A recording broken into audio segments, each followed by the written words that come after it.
um amigo meu me levou no cinema, assistir um filme, Christiane Effen, aos 12 anos, drogada e prostituída. E nesse filme, ela faz uma tatuagem nela mesmo de verdade. Ela pega 3 agulhinhas de costura, marra com uma linha, né? Tinta de caneta, Bic, e aí ela molhava a agulha na tinta e ia fazendo os furinhos, né? E fazendo os tracinhos. Então foi quando eu comecei a fazer a primeira tatuagem em mim, desse jeito. Então meio que eu comecei no tebori, né? Que era feito na agulha com a mão. Um amigo meu, quando eu tinha mais ou menos 16 anos, me chamou para ir na casa de um cara que fazia tatuagem. E chegando lá, tudo, como eu falei, muito precário. O cara usava uma maquininha que era feita só com motorzinho, a agulha e caneta, mais nada. E nesse dia eu fui nessa casa desse cara, ver esse amigo meu ser tatuado, vi como ele estava fazendo, falei, cara, eu dou conta de fazer isso aí. Aí comecei a trabalhar de servente pedreiro. Aí trabalhei durante alguns anos de servente lá. E a diversão nossa, finais de semana, era ir pro centro de Anápolis, tem uma praça lá chamada Bom Jesus. Tinha um cinema lá em frente, Cine Santana. E a gente ia para esse cinema, eu e os amigos meus. E um dia, quando eu saí desse cinema, eu olhei na praça, tinha um cara fazendo uma tatuagem lá. E eu olhei para aquilo e aquele negócio me chamou a atenção e eu fui lá ver. Aí quem estava tatuando nessa praça era o Marcelo, que é um tatuador, né, de lá, da Abstract. E eu vi aquilo lá e fiquei assim, fiquei fã, né, cara, porque é algo assim bem diferente, né, um menino que veio do interior pra cá, já olhei para aquilo ali e falei, nossa, que massa. Eu me lembro até hoje do cheiro que tinha a tinta, sabe, aquele negócio assim bem massa. E aí aquilo ficou. Trabalhava numa loja de refrigeração. Aí os caras se tatuavam lá, handpoke, né? Mais conhecido naquela época, tatuagem feita à mão. Aí eu vi aquilo, eu fiquei empolgado, né? Aí passou um ano, eu peguei, já tinha pegado a manha da agulha lá e comecei a fazer na galera em 83, né? Eu tinha 13 anos. Aí eu comecei a tatuar todo mundo, eu mesmo me tatuei, comecei assim. Eu cheguei a fazer Senai. Trabalhei como metalúrgico no ABC, em São Paulo. Formei no Senai no curso de ajustagem mecânica. E ainda trabalhei na Ford do Brasil. Nessas indas e vindas, eu trabalhava também aqui se chama de boate, né? Em São Paulo, danceteria. E o meu primeiro contato com a tatu que me deixou maravilhado, um dos seguranças dessa danceteria, que era um cara gigante, de uns 2 metros e tanto de altura, que tinha morado uma época na Europa, ele fechou as costas e era um dragão medieval vermelho com um castelo no fundo. Era uma coisa assim maravilhosa, surreal para a época. E aquilo eu nem sabia, já tinha contato com algumas tatu, nada parecido com aquilo. Eu não sabia nem que conseguia se chegar àquela qualidade na pele. Foi o que me deixou maravilhado e foi onde eu pensei, é isso que eu quero para minha vida. E como era muito difícil, meu pai era militar e naquela época era muita repressão, muito preconceito. Até hoje ainda tem um pouquinho ainda, mas naquela época era muito difícil para você viver disso. E tinham poucos tatuadores e os poucos que tinham, ninguém tinha máquina, uma máquina profissional, sempre máquina improvisada, né? Feita com motorzinho e tal. Até o dia que eu quebrei o som do meu pai lá, desmontei o som para poder tirar o motorzinho e fazer uma máquina. Daí foi minha primeira máquina caseira. Em 88, 90 mais ou menos, eu montei meu primeiro estúdio, novo ainda. Já tinha tido algumas experiências com tatuagem, algum contato com alguns estúdios. Foi quando eu conheci o Naja, né? Eu vim passar férias em Goiânia e fui até o estúdio dele para conhecer. Fiquei louco, cheio de quadros e tal, o barulhinho da máquina. Eu conheci, bem mais pra frente, conheci um tatuador chamado Marco, de São Paulo. Ele me vendeu uma máquina. Aí eu comecei a pegar meus vizinhos, tatuar todo mundo e tal. Logo eu eu comprei a primeira máquina de bobina do Valdemar, lá de Goiânia, né? Um antigo Naja Tatuagem, né? Um dos tatuadores mais antigos, né? Do Goiás. Ele, o Jorginho também me passou muita dica. Eu lembro que tinha poucos estúdios de tatuagem.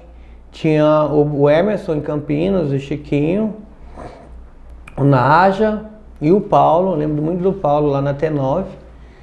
E a gente não tinha acesso a material. O que a gente fazia? Acho que era outubro, dia 20 de outubro, 22 de outubro, sim. Sempre nessa época tinha uma convenção de tatuagem em São Paulo, que era do LEDs. Então nessa convenção os povos vendiam agulha, tinta, máquina, desenho. E todo ano a gente ia, juntava, né, essa galerinha, pegava um ônibus, ia lá para a convenção em São Paulo. E lá nós comprava as agulhas, comprava tinta, comprava muita para no outro ano a gente ir de novo. Todo ano a gente fazia isso. Até que começaram a montar umas lojinhas igual o Boi, né, igual o Rogério, de venda de material aqui em Goiânia. Só que eu não imaginava, na verdade, que já tinha uma cena da tatu aqui em Goiânia e era uma cena forte, com bons tatuadores. A gente já tinha aqui Jorginho, que é uma lenda para mim, Naja, alguns já tinham até saído daqui para a Europa. Então já existia uma cena da tatu em Goiânia e eu não imaginava que existia. Na verdade, eu fui levado a acreditar que não existia. Então eu deixei meu material, inclusive, em São Paulo, com alguns amigos, e vim para cá. Aqui eu comprei um material novo e comecei novamente, né, entre aspas, a tatuar. Que, se eu não me engano, tinham 3 tatuadores em Goiânia. Tá? Isso assim, um que trabalhava já fora do país e mais o que a gente mais conhecia naquela época, que era o Naja, que era o mais profissional daquela época. Na verdade, eu nunca tinha pensado em tatuar, certo? Eu tinha 14 anos na época, nunca tinha pensado em tatuagem. Até com um amigo meu, né, a gente brincava na rua e andava de bicicleta e ficava na oficina de moto, vendo o irmão dele e os outros amigos andavam de moto e tudo. E aí ele disse, bom, eu sei fazer tatuagem. Foi quando eu ouvia pela primeira vez. Eu falei, então faz uma pra mim. Ou ele fez, né? E eu não sei de onde ele aprendeu aquilo, porque ele nunca tinha feito tatuagem também. Mas ele viu aqui em algum lugar, ele arrumou um filme de raio-x, ele copiou um desenho, que na verdade eu fiz, né? E aí ele colou no meu braço e tatuou com a mão, né? Com uma agulha assim. Ó, eu falei, eu faço melhor do que isso aí. Isso é muito... Você não sabe desenhar, isso aí fica muito feio. Ele falou, então faz pra mim, então. Pedi uma águia com umas 7 cabeças de cobra, de Naja. Bom, eu desenhei e fiz. Foi o dia inteiro para fazer aquilo, né? Depois mais um outro dia para colorir. Porque a mão com uma agulhinha só, não sabia, não tinha técnica nenhuma, né? Foi assim que eu me ingressei na tatuagem, né? Logo o pessoal começou a ver que eu fazia umas florzinhas, né? Fazia umas coisinhas, aí vinham as menininhas e tal, fazer, e aquilo eu achei muito interessante, né? Os rapazes também vinham fazer, na época tinha uma novela que um cara tinha um solzinho assim, com uma gaivota, aí todo mundo queria ser sozinho com a gaivota. É muito engraçado, né? Mas até então, aí eu ouvi falar do Naja, tatuador no centro de Goiânia, né? E então fui lá conhecê-lo e achei mó barato. Aquele para mim foi o início mesmo de tudo, né? É meu ídolo até hoje, Naja, né? Pra falar a verdade. Isso agora é moda. Tatuagem no corpo inteiro. A onda surgiu nos Estados Unidos e na Europa, e a tatuagem não é mais vista como coisa apenas de marinheiros e presidiários. Este é Cliff Raven, um dos mais famosos tatuadores americanos. Ele é capaz de pintar um verdadeiro quadro nas costas do cliente. Cliff diz que antigamente atendia no máximo a 2 mulheres por ano. Agora, metade da clientela é de mulheres. Mulheres como Jacqueline Rip.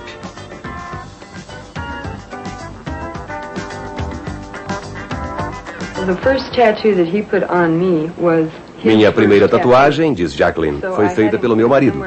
Mas era também a primeira vez que ele fazia esse trabalho. E eu resolvi que a tatuagem devia ficar num lugar onde ninguém pudesse ver. Ele pintou uma borboleta.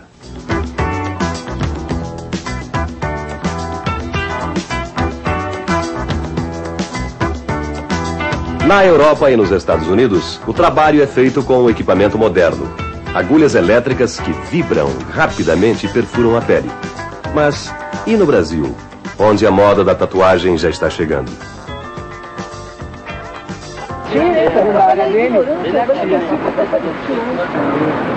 Aqui o processo é bem primitivo. Pepito, o mais famoso tatuador de Ipanema, no Rio, aprendeu o serviço com um amigo e hoje atende a uma média de 2 fregueses por dia. Pepito é estudante e não depende das tatuagens para viver. Você não cobra? Cobro, sabe? De quem pode, assim, eu cobro um preço razoável, de quem não pode, uma conversa, na boa, levando um papo, eu faço um troço baratinho. Mas qual é o teu preço razoável, a tua média?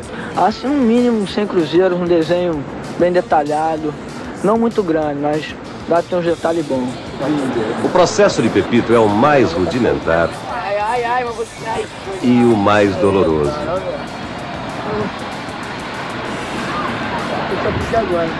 Pepito, isso não infecciona, não? Não infecciona não. Até hoje já fiz bastante pra comprovar que não infecciona. Mas o que você faz para não infeccionar? Eu primeiro esterilizo o material antes de usar, sacou? Antes de ir no local, às vezes eu raspo para não encravar um cabelo. Quando eu comecei, que foi aos 16 anos de idade, eu não tinha em mente de que seria minha profissão. Eu já estava buscando trabalho, buscava trabalho para todo lado, estava estudando e tal, mas não tinha nada em mente, né, do que queria fazer. E como eu já desenhava,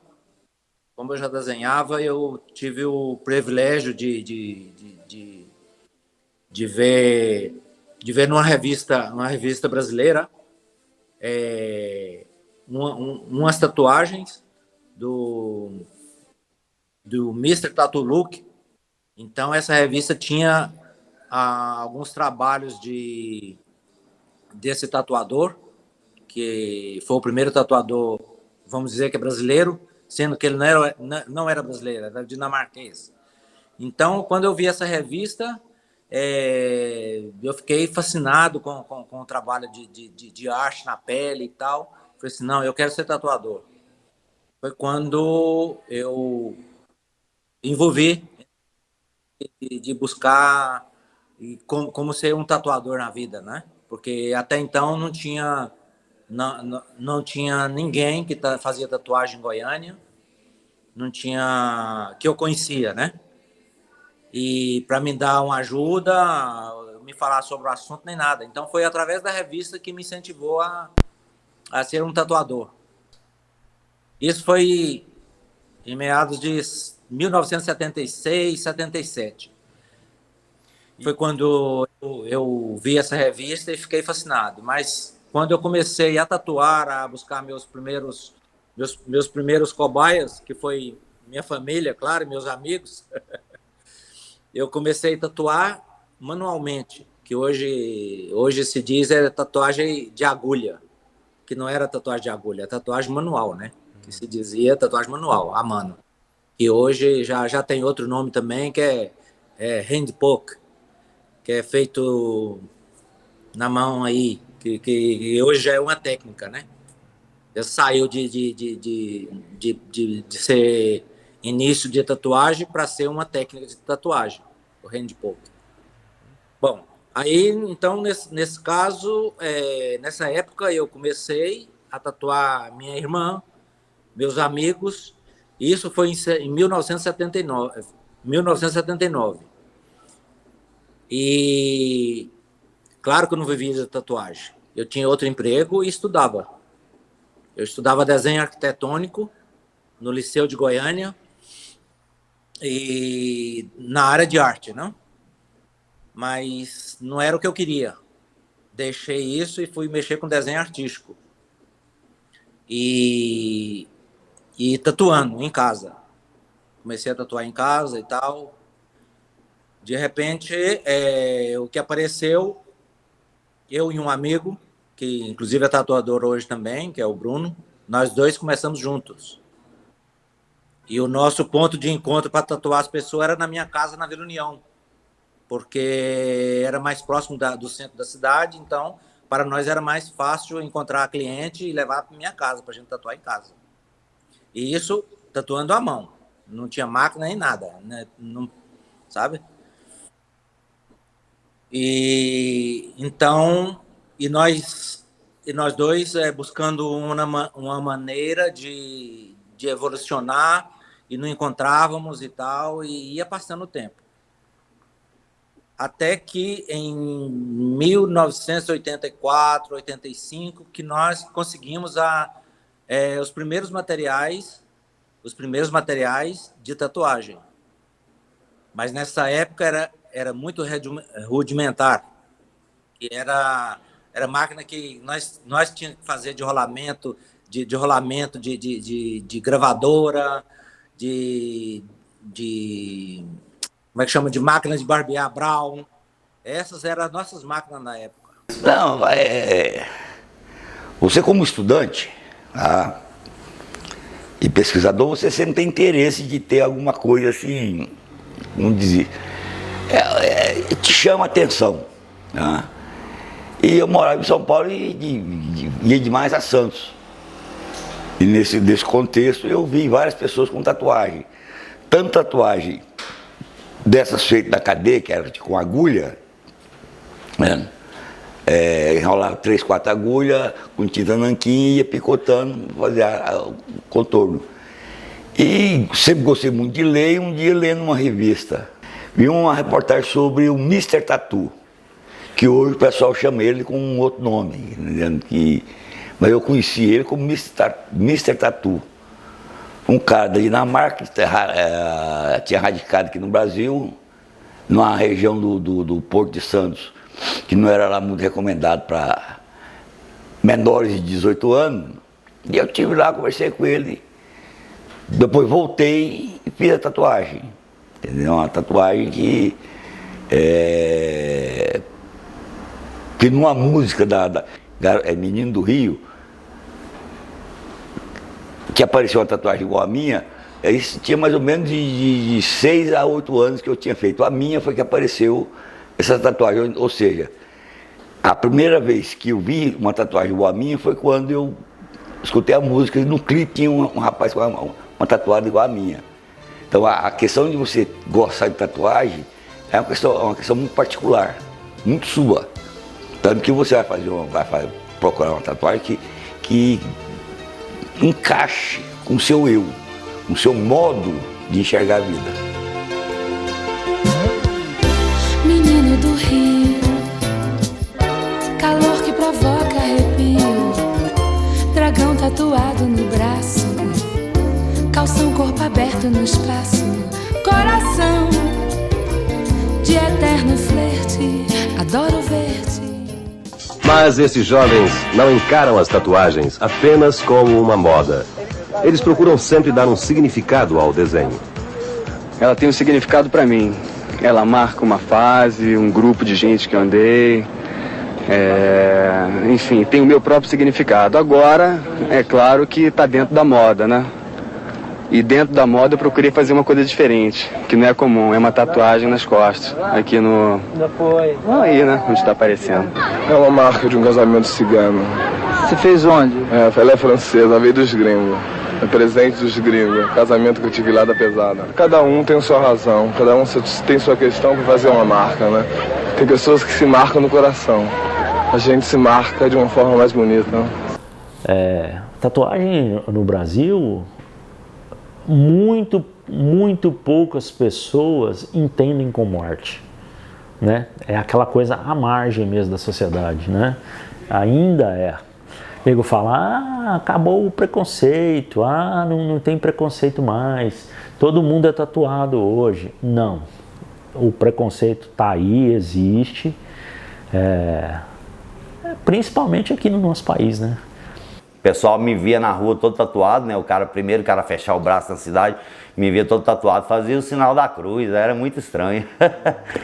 Porque na época que eu fiz, que quando eu cheguei aqui em Anápolis, tá com essa tatuagem, você olhava assim, a pessoa te olhava de lado, porra, né? Você andava de camiseta sem manga aqui em Anápolis, todo mundo passava por você e olhava assim desconfiado. Ou seja, coisa de marginal, coisa de bandido. E a mulher que usava era coisa de prostituta. A tatuagem era muito marginalizada, né? Então as pessoas começaram a fazer tatuagens pequenas e escondidas, né? Então o povo tinha um pouco de preconceito, arrumar serviço, arrumar emprego. Então era muito difícil. Quando você falava que era tatuador, algumas pessoas se afastavam. Era como se falasse que você mexia com droga. Então, assim, o preconceito era muito grande, muito grande. Antigamente você não podia fazer tatuagem em lugares visíveis, né?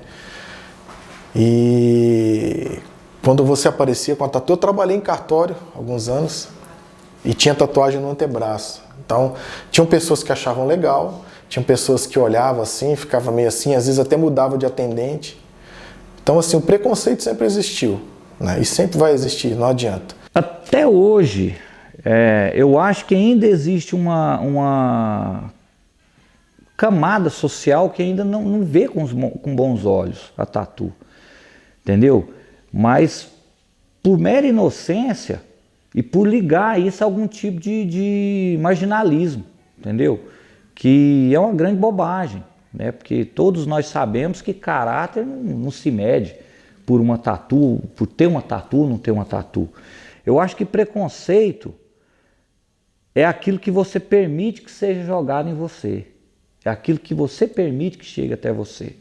Entendeu? Porque se você busca, da forma que lhe for possível, ser um ser humano decente, uma pessoa honesta, uma pessoa trabalhadora, uma pessoa que não quer conquistar nada que seja através de vias erradas, você entra e sai de qualquer lugar e ninguém vai ter o que dizer de você, porque você está em paz. No dia que eu falei em casa que eu ia sair do emprego, que eu me tornaria tatuador, meu pai quase infartou. Foi bem difícil, ele começou e se aposentou na Ford, 30 anos de Ford, e quando eu cheguei no lugar onde ele aposentou e falei que não era aquilo que eu queria para mim, foi bem difícil. Acho que para ele também foi difícil demais. Teve uma vez que meu pai descobriu e a primeira atitude dele foi quebrar tudo. Ele quebrou tudo. Para te falar a verdade, ele quebrou tudo 2 vezes. Porque ele falou que não existia, isso era coisa de marginal, e naquela época era muita coisa, assim, era sempre envolvido, né? Ou o cara era ex-prisioneiro, ou estava na cadeia, ou era de uma banda de rock, porque não tinha mais outra coisa. Então, quando eu comecei a tatuar mesmo, depois das 2 quebradeiras, a terceira, meu pai pegou as coisas e não quebrou. Aí ele escondeu, ele pôs dentro de um cofre. Aí o que aconteceu? Eu descobri a senha do cofre. Aí eu consegui pegar alguns materiais lá dentro, umas tintas, um motorzinho, e mais uma vez meu pai descobriu e virou para mim e falou assim: cara, você tem 17 anos, tem certeza que você quer fazer isso na sua vida? Eu falei: pai, eu gosto, cara, queria. Aí o que ele fez? Ele falou: eu não vou te ajudar, tá? Mas me mostra o que você quer. Se ele for rico, ele sofre menos preconceito. Agora, se o cara é tatuado e mesmo assim ele tem grana, ele ainda sofre preconceito.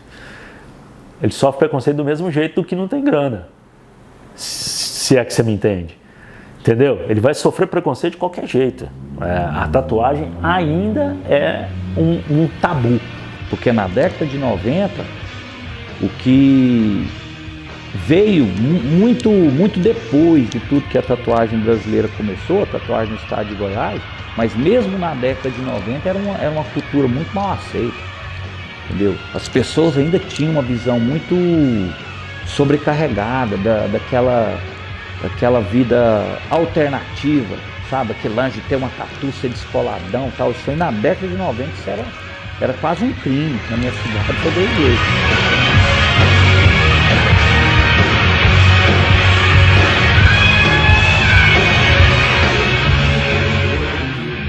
No começo dos anos 90, tudo que era relacionado a rock, a tatuagem, ou qualquer outro assunto que a gente tinha interesse, era livro e revista. Era assim que a gente estudava. Aí eu comecei, tatuava e comecei a buscar assim, informações, né? E não tinha informações nenhuma. A única informação que nós tínhamos na época era as bancas de jornal, de revista do centro, que tinha umas revistas que vinham de fora. E que a gente via ali os kitzinhos que vendiam, mas vendiam lá, não vinha pra cá, era a coisa mais difícil que tinha no mundo, era ter. Porque você não tinha conhecimento, você não tinha informação. Era feito assim, eu vou inventar. Nessa época nós não tinha a facilidade igual tem hoje. Alguns novatos de tatuagem que pode buscar desenho em Pinterest, por exemplo, sabe? Hoje tem a página totalmente aberta para todo mundo olhar e buscar desenho, porque, sabe, e nessa época não, a gente buscava referências de desenhos em revistas de motoqueiro, em revista das revistas Metalhead, essas revistas, entendeu? As dificuldades eram grandes, logo também tinham as revistas que ajudavam um pouco. Nisso eu já mudei para Goiânia em janeiro de 98, eu cheguei em Goiânia, e daí complicou um pouco mais, porque não tinha supplies aqui, né? Em São Paulo tinham alguns pequenos, que eram tatuadores mesmo, que vendiam alguns materiais, e a gente comprava por telefone, tinha que ligar para a galera, pedir, como eu te disse, confiar no que vinha. Por muitas e muitas vezes a gente recebia um material, olhava e jogava no lixo, não tinha o que fazer, era muito ruim, agulhas que enferrujavam, agulhas que não tinham corte, tinta que não, como eu falei, às vezes vinha uma pasta, você não conseguia aplicar aquilo na pele, ou muito rala também, que não tinha uma qualidade.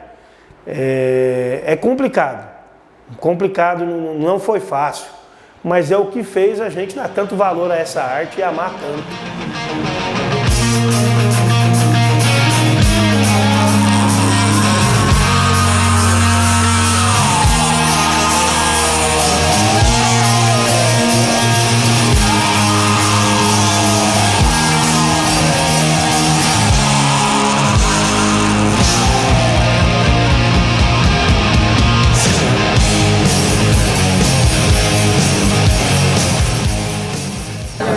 A guy named Robert Benedetti does our tattoos on Sunset Strip. He does like Ozzy's, and Kevin Brady used to work there, and he did Motley Crue and stuff. And it's like I think about a tattoo a long time before I get it. Like I got the one on my arm here before we had the album cover designed. You know, Geffen saw this and liked it so much that they wanted to do a cover. And I don't know, fashion is just like, I believe in wearing and doing what you want to do, not what someone tells you to do. You know, and that's what our fashion is. It's like hard. You go into a nice hotel, you're renting out a whole floor, you're playing a big show in a town, you know, like we're on the Cool Tour, you know, you're playing for like 10,000 people sometimes. And they won't let you in the restaurant because of the dress code, and there's no one in it. You know, what is that? You know, and this guy's making like $8 an hour. You're blowing him away financially and successfully, and he's telling you you're a bum. No, but I get thrown out of everywhere, you know, for no real reason except for the fact that I like to get drunk and, you know, blah, blah, blah. But it's like, as far as I'm concerned, it's pretty much just whatever you wear, whatever you wake up in, and you just go and do what you gotta do. About tattoos, don't go get a tattoo if you just to get a tattoo. Get something that you plan on having for the rest of your life. If you're going to get one, make sure it means a lot to you and you're going to have it for the rest of your life. You know, like when I come up with an idea for a tattoo, I think about it for a year. Do I really want that? Do I always want that on my arm? I'm not unhappy with anything I have. The only thing I'm bummed about is I got this tattoo right here, which is a Thin Lizzy album cover. And I always wanted to show it to Phil Lynott, and he died on me. Cara, não sei te falar o futuro da tatuagem, porque a tatuagem, ela criou uma vertente muito ampla. Tem o cara que respira tatuagem, dorme tatuagem, come tatuagem, e tem o cara que nem sabe tatuar, tem 1 milhão de views, mas sabe conversar e vender. Aí vem tráfego pago, vem patrocínio, vem... Então, como faz? Não basta só o cara ser tatuador. O cara tem que tratar bem. O cara tem que vender, que eu acho que é uma coisa horrível. Tatuagem não é vendida, tá? Mas ele tem que conversar com a pessoa, tem que demonstrar para a pessoa firmeza no que está fazendo. Antigamente não, irmão. Antigamente era, cara, é assim que funciona, aqui tá as coisas, é tudo desse jeito, entendeu? E outra, trabalho era em foto ou pessoalmente, porque até nisso hoje é difícil, né? É muito fácil o cara pegar uma lente, colocar no celular, girar um negocinho e a tatuagem ficar cheia dos blim blim blim. Cara, os tatuadores antigos, que são raízes mesmo, estão aí na batalha aí, talvez assim, numa batalha desigual, né? Batalha de preço e tudo. Aqui no Brasil é muito desvalorizada a tatuagem, entendeu? Para o cara dar valor no trabalho mesmo, tem que conhecer a pessoa bem. Muita gente dá valor, não estou desvalorizando os clientes não, mas tem muita gente que prefere 3% do que pagar R$200 um preço mínimo pra gente, que a gente tem assim, asepsia total, né? Tem curso de biossegurança, e a diferença é que esses tatuadores de hoje não tem curso de biossegurança, não tem alvará, não tem nada, e estão aí tatuando de qualquer jeito, em qualquer lugar. Então a tatuagem, ela representa uma história, né? Uma história contada na pele, um filho seu que nasceu, alguma coisa que te marcou, né? Que você vai levar pro resto da sua vida. E hoje eu já vejo diferente, sabe? Eu vejo assim que virou modinha. As pessoas chegam, quer tatuar um leão, um relógio, uma flor. Não tem significado nenhum. Ou um jogador de futebol fez uma tatuagem, eu quero igual a dele. Então a pessoa quer tatuar, sabe? Mas não entende a essência da tatuagem. Eu achei que ficou um pouco meio banal a tatuagem hoje em dia. É a evolução do tatuador em si, da pessoa. Eu acho que ela já se deve por causa da evolução da informação. Eu não acho que os tatuadores hoje são mais apaixonados do que os tatuadores de 20, 30 anos atrás. Na verdade, eu acho que é o contrário.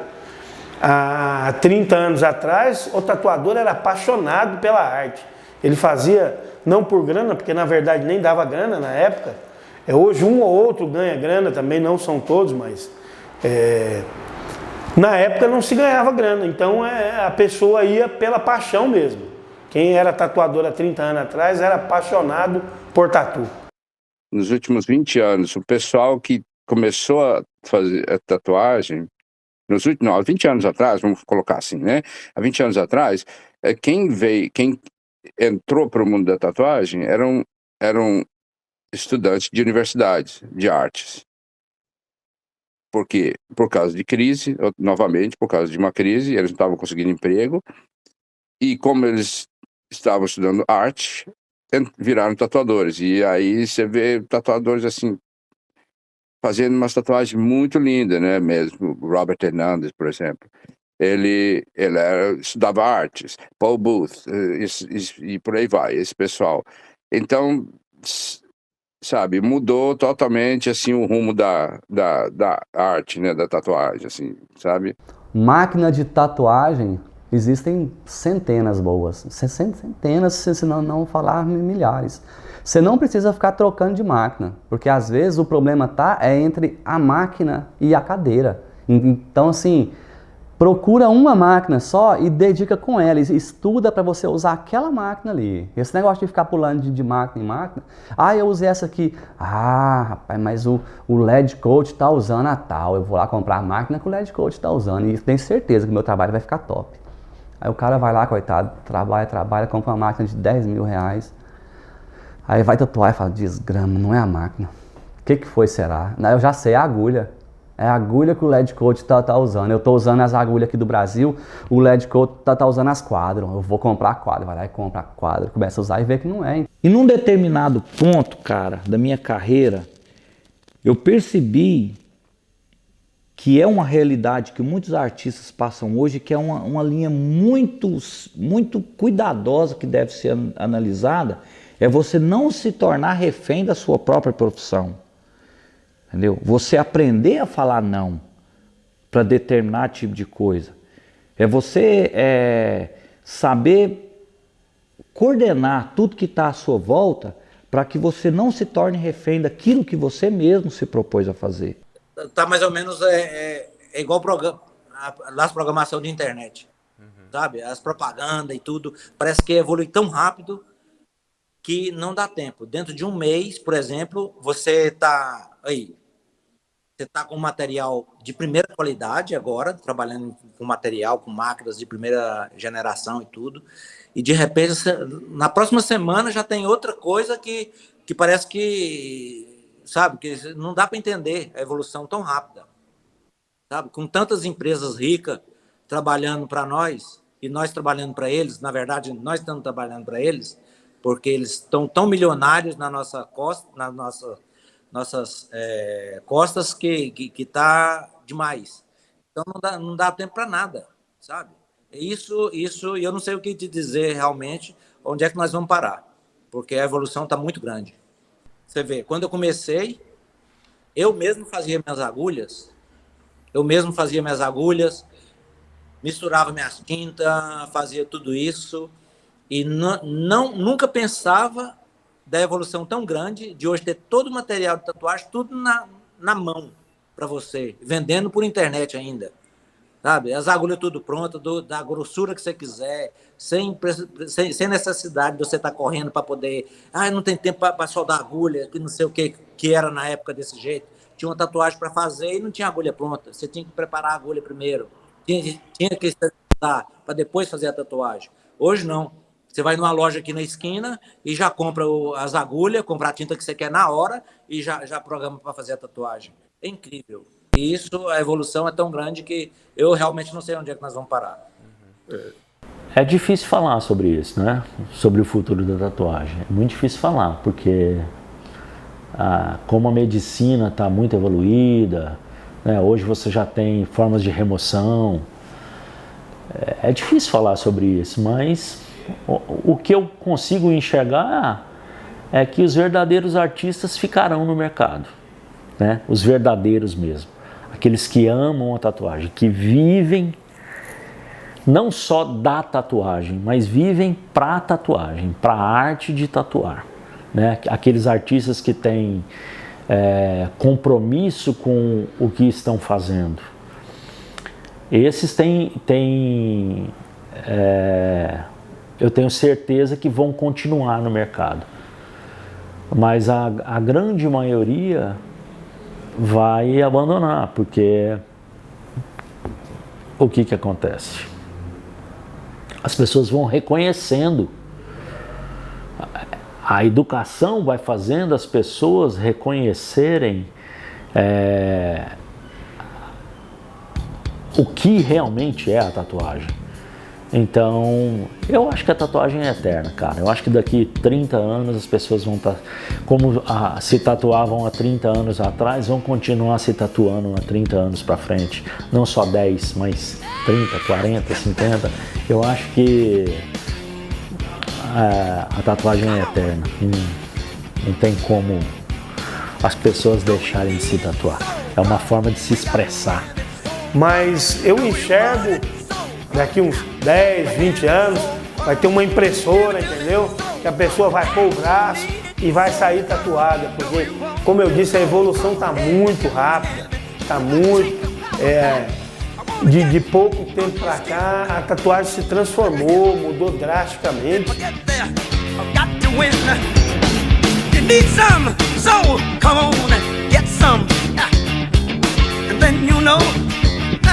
Where I'm coming from. Come on, can you feel it? So proud. We got to have it so proud. No, we want it so proud. Got to have it so proud. No, I like it so proud.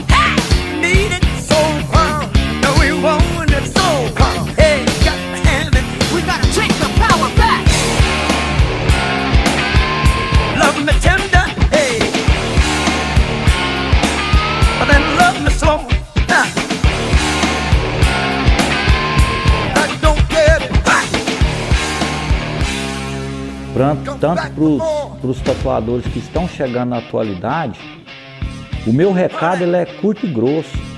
É através da batalha, cara. É através da dificuldade.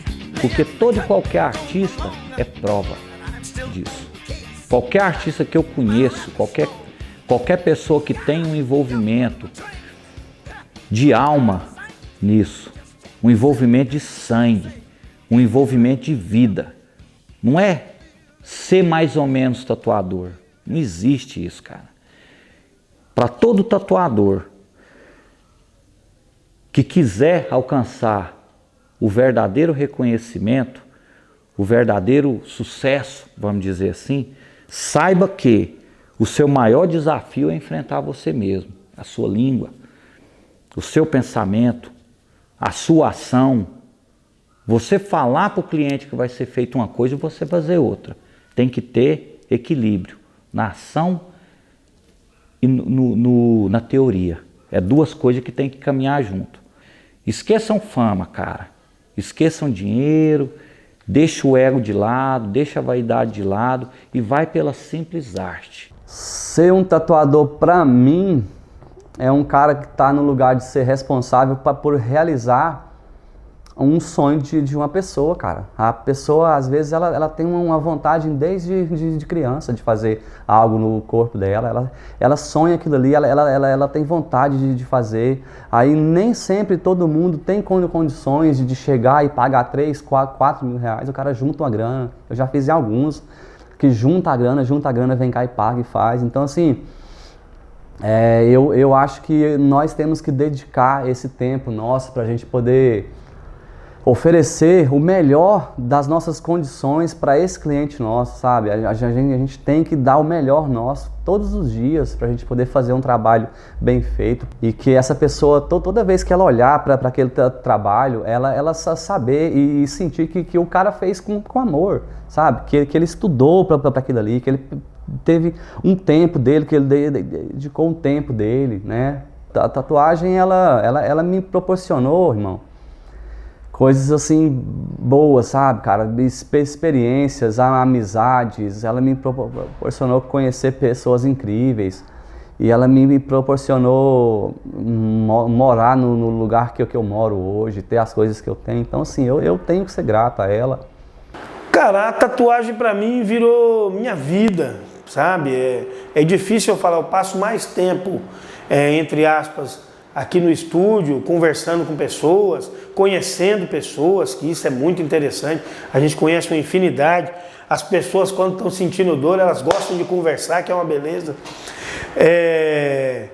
A infinidade de pessoas que a gente conhece de arte, como eu te disse, a nossa arte está em movimento, né? Está em movimento, em cada pessoa que você faz, está levando ela para algum lugar, está mostrando para uma pessoa diferente. Isso é fascinante. Então a tatuagem tornou a minha vida. Eu não sei o que eu faria sem a tatuagem hoje. Como eu disse, são quase 30 anos já colorindo aí o couro das pessoas e eu não sei o que eu faria hoje sem a tatuagem. A partir do momento que eu senti que eu estava dentro, que eu era um tatuador e que se alguém tivesse precisando, um iniciante tivesse precisando do meu apoio, como eu ajudei muita gente, posso até falar o nome de alguém, de alguns que me pediu ajuda, que eu ajudei, e hoje é tatuador profissional muito bom. São pessoas que eu admiro muito e eu, graças a Deus, eu posso falar assim, eu plantei um pigmento aí, um pouquinho de tinta aí nesse cara, sabe? Eu tenho esse orgulho de falar. Eu fico lisonjeado, assim, muito, muito, muito, em estar sendo visto ainda até hoje, porque muitos, com a mudança que teve e tem da evolução da tatuagem em si, eu creio que eu tenho que só agradecer, sabe? Tenho que só agradecer e, não sei, e falar para essa galera que não para, que vai adelante, que vai para frente e que não para, evoluir sempre. E agradecer por me reconhecer, porque para mim não foi fácil. Não foi fácil para mim, nem para o Jorginho, nem para o Gladstone, nem para o Bruno. Essa época que nós começamos, que foi muito difícil, sabe? Então, eu acho que para nós, eu acho que é muito gratificante, sabe? A tatuagem para mim, eu sou a tatuagem, né, cara? Tatuagem para mim sou eu. Como eu já te falei, eu acordo tatuagem, eu vivo a tatuagem e eu vou dormir tatuagem. Então, assim, eu não consigo me ver sem tatuagem, sem o ato de tatuar, né? Eu tatuo todos os dias. Todos os dias. Acho que o único dia que eu não tatuo é o domingo, que é o domingo da família, né? Que eu fico com a minha esposa, com a minha filha, mas eu respiro tatuagem. Eu chego em casa, eu vou pesquisar tatuagem. Tatuagem para mim é minha vida, né? Eu não me vejo, eu não consigo me expressar sem tatuagem, né? Eu comecei muito novinho e como não tem um dia na minha vida que eu nunca pensei em outra coisa a não ser tatuagem, então a tatuagem para mim sou eu. É isso.